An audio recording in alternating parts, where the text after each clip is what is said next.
Hi all, myself Anjita Aravind. Today I am with the new topic, the female reproductive cycle.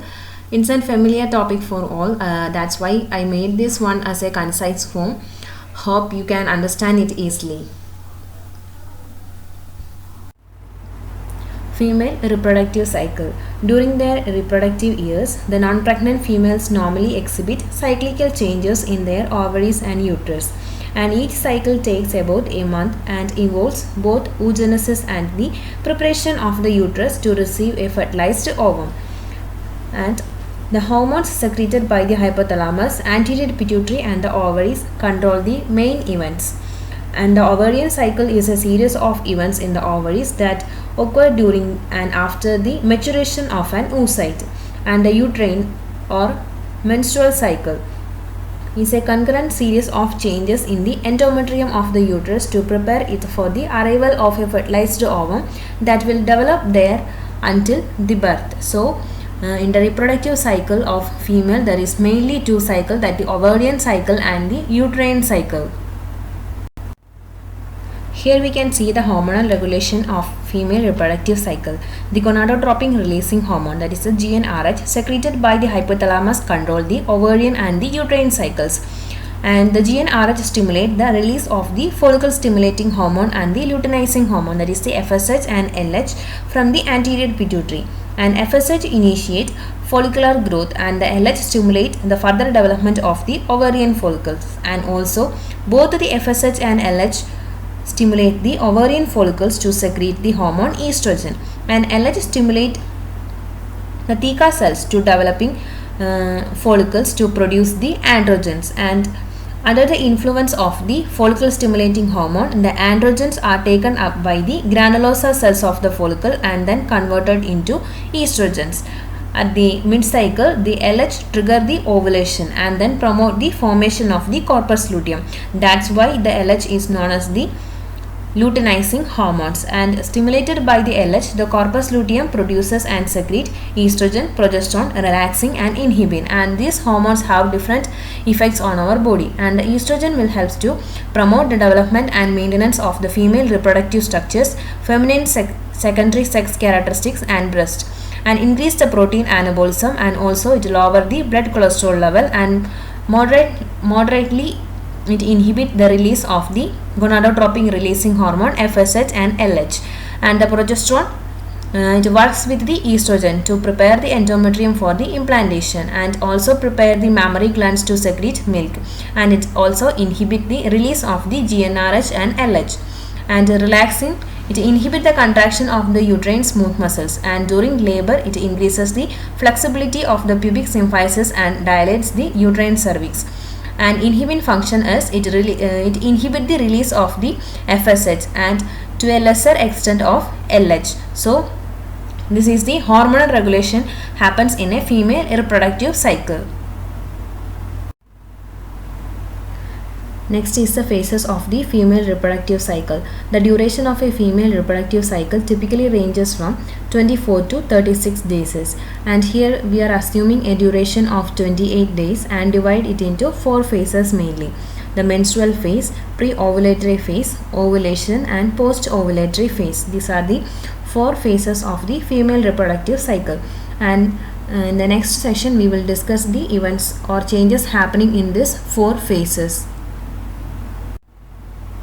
In this picture we can see the events in the ovarian and the uterine cycle and the release of the anterior pituitary hormones, and these all are correlated with the sequence of the cycle's 4 phases. So the first phase is the menstrual phase. The menstrual phase is also called the menstruation or menses, and it lasts for first 5 days of the cycle. We can see it in the image, the menstrual phase.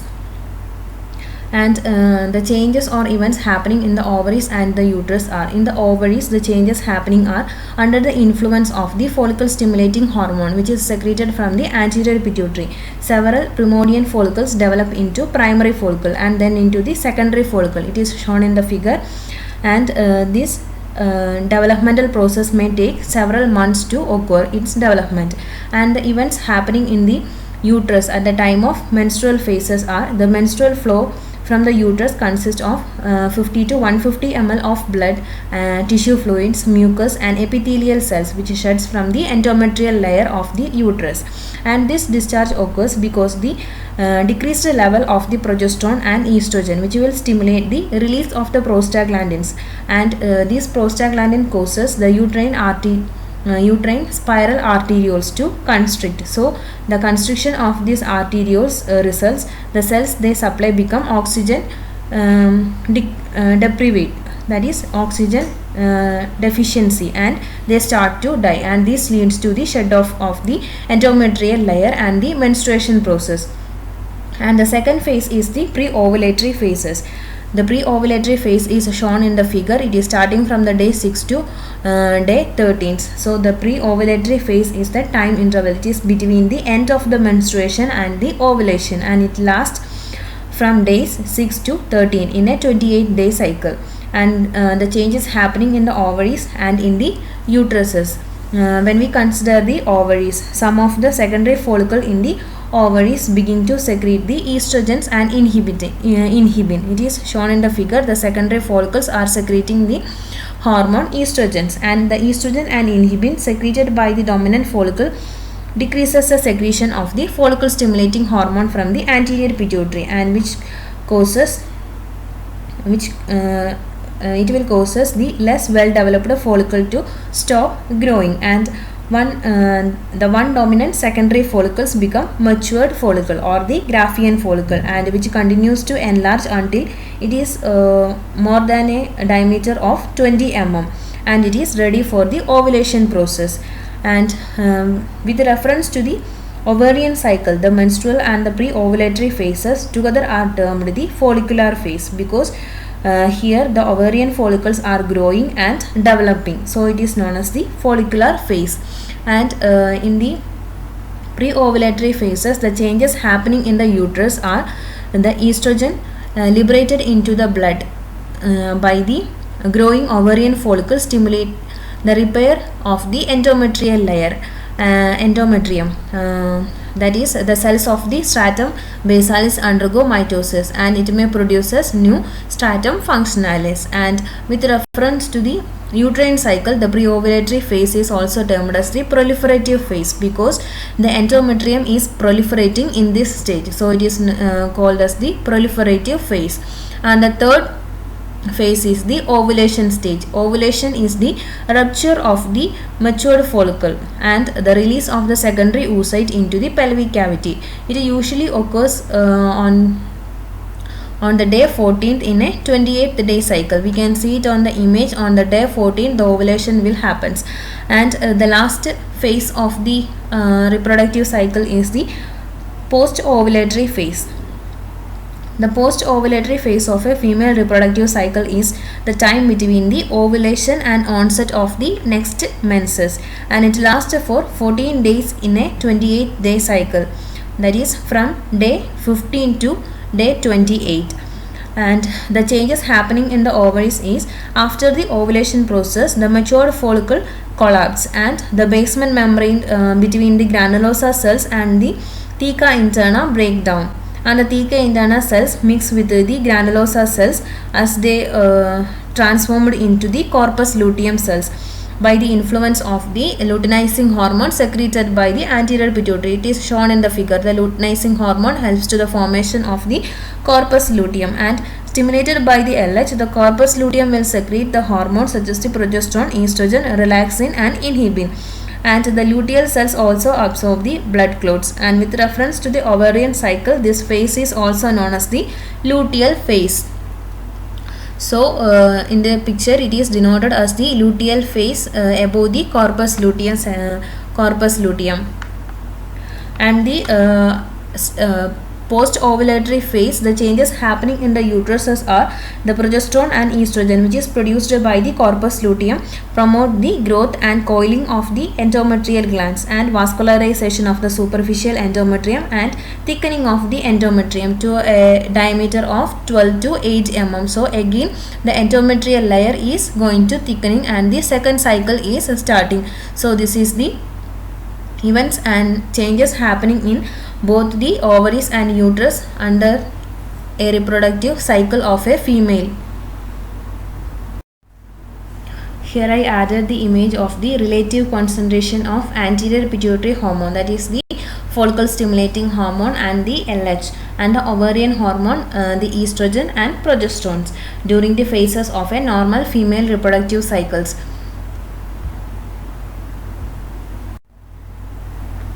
The high level of the estrogens during the last part of the pre-ovulatory phase, which will exert a positive feedback effects, and this is shown in the figure, and it is happened by 3 stages. It is denoted by 1, 2 and 3 on the images. The high concentration of the estrogens from the almost matured follicle will stimulate more frequent release of the gonadotropin releasing hormone from the hypothalamus, and also it directly stimulate the gonadotropes in the anterior pituitary to secrete the luteinizing hormones. The secreted gonadotropin releasing hormone promote the release of the follicle stimulating hormone and an additional level of the luteinizing hormone by the anterior pituitary. So LH causes the rupture of the matured or Graafian follicles and expulsion of the secondary oocyte about after 9 hours, the peak of the LH surge, and the ovulated oocyte and its corona radiata cells are usually swept into the uterine tubes. That's why the feedback is important in regulating hormonally controlled cycles. So this is the positive feedback mechanism happening in a female reproductive cycle.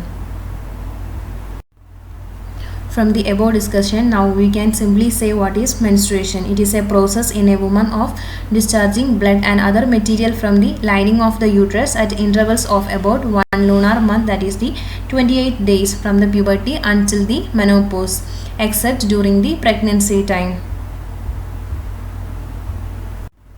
Here we can see the menstrual cycle and its significance. The menstruation is not the same as the menstrual cycle. The menstrual cycle describes the cyclical changes in the woman's body going through the menstruation and the follicular phase, ovulation, luteal phase, and back to the menstruation again to begin the next cycle. It is known as the menstruation cycle, and the menstruation is therefore one of the 4 phases of the menstrual cycle.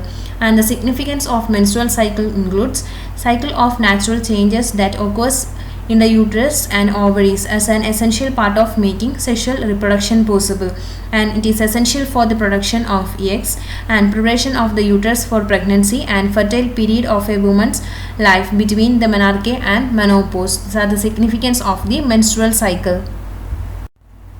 Here we will discuss the duration of menstrual cycle. It lasts from 3 to 7 days.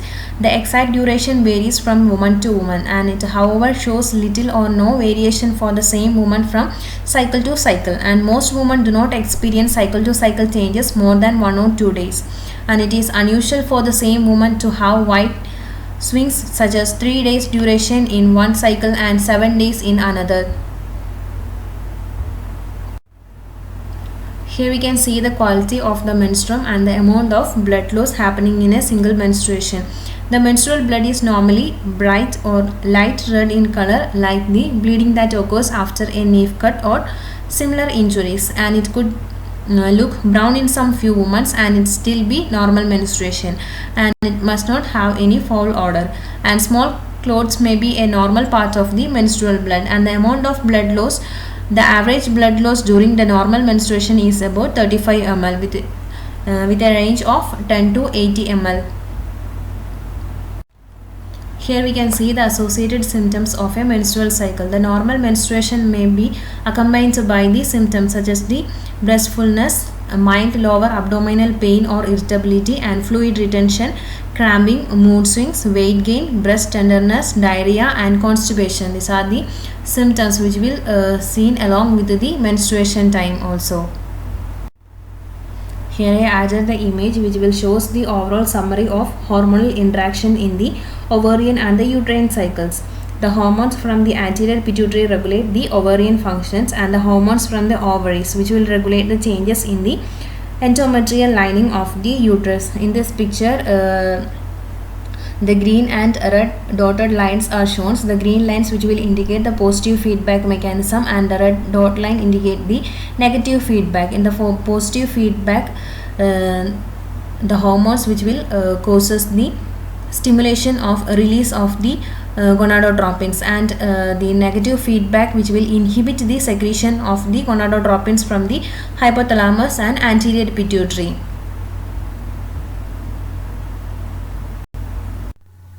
This all about the female reproductive system. Hope you can understand the section. On the next section, we will discuss about various hormones secreted by the human body and its effect on the reproductive system. Thank you all.